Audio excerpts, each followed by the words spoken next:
ஆடி மாசம் அம்மனுக்கு கூழ் ஊத்துறோம். ஓ அப்படியா? அப்ப ஆவணி மாசம் சர்ப்பு ஊத்துறோம்யா. நீங்க காடிக்கு எதுவும் போட்டீங்கன்னா அம்மன் அருளால உங்க வீடு செழிக்கும், உங்க பொண்டாட்டி பிள்ளை நல்லா இருக்குயா. ஏதாவது இருந்தா போடுங்க. டொனேஷன் போட்டா என் பேர் மைக்ல சொல்லுவீங்களா? ஐயா என்ன ஐயா எப்படி இருப்பியா? ஐயா மைக்ல மட்டும் இல்ல மண்டபம் பூரா உங்க பேர் தான். ஐயா பெருசு நம்ம ஐயா பெருசா போட போறாரு. பெருசா எழுது போ.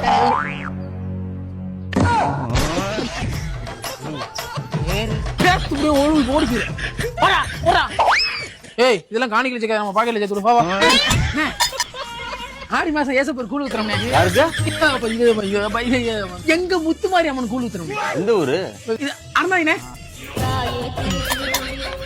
உங்களால முடிஞ்ச காணிக்க போடுங்கண்ணே. ஆத்தா அவங்க கடையோட நல்ல செழிப்பா கடன் எல்லாம் வாழ வைப்பானே.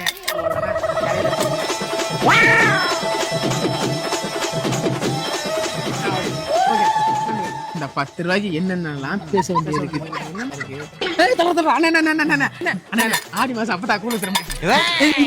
ஆத்தா கூழ் ஊத்துறோம். அண்ணே ஆத்தா ஏதாவது காணி ஆத்தா அவங்க நல்லா வாழ பாரு. கல்யாணம் 20 ஆத்தாவுக்கு வாழ்க்கையில கண்டறிந்து பாப்பானே. பரவாயில்ல.